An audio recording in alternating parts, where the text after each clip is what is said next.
弟兄姐妹平安，我们要来读马可福音10章32到45节。44到45节这样说：谁要居首，谁就得做大众的奴仆，因为人子不是来受人伺候，而是要来伺候人，并且为了救赎众人而献出自己的生命。这是44节到45节所记载。耶稣再一次，而且是第3次来预言自己的死。这一次，耶稣更清楚来描述，他要被出卖给祭司长和经学教士，他要被判死刑，然后被交在外邦人的手里。他们要戏弄他，向他吐口水，鞭打他，并杀害他。3天之后，他要复活。如果我们是耶稣的门徒，我们听到这些之后，我们会有什么反应呢？我们记得吗？第1次听到的时候，彼得他责备耶稣说：“这个千万不可。”第2次预言的时候，他们都不敢讲。这一次呢？这一次他们预言的时候，他们仍然在争谁要当大。怎么知道呢？我们看到雅各跟约翰的要求就知道，他们来见耶稣，说：“老师，我们可以请你帮我们一个忙，我们有一个请求吗？希望你能答应。”耶稣说：“要我为你们做什么呢？”他们回答说：“当你呢坐在荣耀的宝座上的时候，请让我们跟你坐在一起，一个坐在你的左边，一个坐在你的右边。”耶稣对他们说：“你们真不知道你们求什么。我要喝的苦杯，你们能喝吗？我要受的洗礼，你们能受吗？”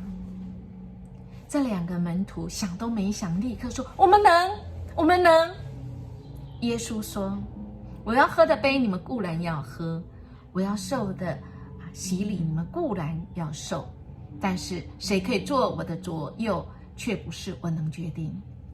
这个位置是上帝为谁来预备，就要赐给谁。”当然，这2个门徒这么一要求，那10个门徒怎么办？当然是非常的不满啊。因此，耶稣把他们召集过来，做等于是最后的交代，对他们说：“你们知道，世上那些被认为是统治者有权管辖人民，领袖也有权支配人民，但是你们却不是要这样的。你们当中谁要做大的人物，你们就要做众人的仆人；居那首位的，就要成为众人的仆人。因为人子来，不是受人伺候的，是要来伺候人。为了是什么？救赎众人，而甚至献出自己的生命。领袖是这样。亲爱的弟兄姐妹，在天国里的领袖跟我们在世上领袖可能不一样。如果是天国的这个领袖是要献出自己的生命，要去伺候人，居首位的就是要成为众人的仆人，那么你还求吗？你要求成为众人的仆人吗？这是耶稣给我们的示范，跟给我们的教导。我们在教会的服事，甚至我们在职场的服事，我们都能够成为一个领袖。这领袖不是只有一个头衔而已，这领袖就是由牧师所说，我们可不可以成为一个有影响力的人？这里影响力的人不是去压制别人，这影响力的是说他被主的爱深深的感动，而他能够起来行动，改变自己，愿意也来成为神的儿女，尝到这个滋味，是福音的大能。你我愿意吗？先从仆人来做起。我们一起来祷告。为世人牺牲生命的主，感谢你所带来属天的价值观，好叫我学习谦卑服侍众人。